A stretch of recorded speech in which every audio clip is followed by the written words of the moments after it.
Hi friends, Radhika baby tips চ্যানেলে আপনাদেরকে স্বাগতম। আজকের ভিডিওতে আলোচনা করব গর্ভবতী মায়েদের ডেলিভারি পেইনের আগে সাদা স্রাব কিংবা পানি ভাঙা কতটা বিপজ্জনক। প্রথমেই বলে রাখি, মাতৃত্ব সুন্দর তবে খুবই ভয়ঙ্কর। গর্ভাবস্থার শেষের দিকে সাদা স্রাব বা পানি বের হওয়া এতটাই বিপজ্জনক যে এটি আপনার গর্ভপাত পর্যন্ত ঘটাতে পারে। তবে যদি সেটি সাদা রঙের হয়ে থাকে তবে এতে নিয়ে দুশ্চিন্তার কোনো কারণ নেই। গর্ভাবস্থার শেষের দিকে যখন শিশুর মাথার নিচ দিকে আসতে শুরু হয় তখন মাথার কাছে থাকা অ্যামনিওটিক তরল আস্তে আস্তে বের হয়। এতে নিয়ে দুশ্চিন্তার কারণ নেই। তবে বেশি যদি খয়েরি রঙের কিংবা ব্লিডিং হয় তাহলে চিকিৎসকের পরামর্শ নিতে হবে। তো ডেলিভারি ডেটের কমপক্ষে 15 দিন আগে যদি এরকম সমস্যা হয় অবশ্যই চিকিৎসকের পরামর্শ নিতে হবে বা বিশেষজ্ঞকে দেখাতে হবে। গর্ভাবস্থার 8 থেকে 10 দিন আগে সাদা সাদা স্রাব ভাঙা কিংবা পানি ভাঙাটা স্বাভাবিক। তবে যদি ব্যথার মতো পেইন অনুভব হয় তাহলে বুঝতে হবে সেটি প্রসব বেদনা। ডেলিভারি ডেট যে তারিখে দেওয়া হয়েছে শুধু সেই তারিখে যে আপনার প্রসব বেদনার বেন উঠতে পারে এরকম কোনো ব্যাপার নয়। তার আগে উঠতে পারে কিংবা ডেট পার হওয়ার পরও উঠতে পারে, যেটি নর্মাল ডেলিভারির লক্ষণ হতে পারে। তবে নর্মাল ডেলিভারি তখনই সম্ভব যখন জরায়ুর মুখ প্রায় 10 ইঞ্চিরও বেশি খোলা থাকবে বা আপনার জরায়ুর মুখটি খুলবে।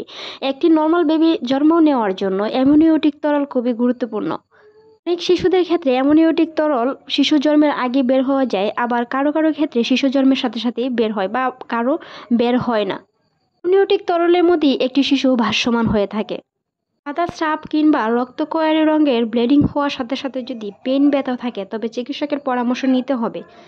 সেটি আপনার ডেটের 15 দিন বা 20 দিন আগে হয়, তবে 7 থেকে 8 দিন আগে হতে পারে, সেটা স্বাভাবিক। কোনো ক্ষেত্রে মায়েরা বিরাট আঘাতের কারণে কিন্তু সাদা স্রাব কিংবা কয়ারি রঙের হালকা গন্ধযুক্ত সাদা স্রাব যেতে পারে।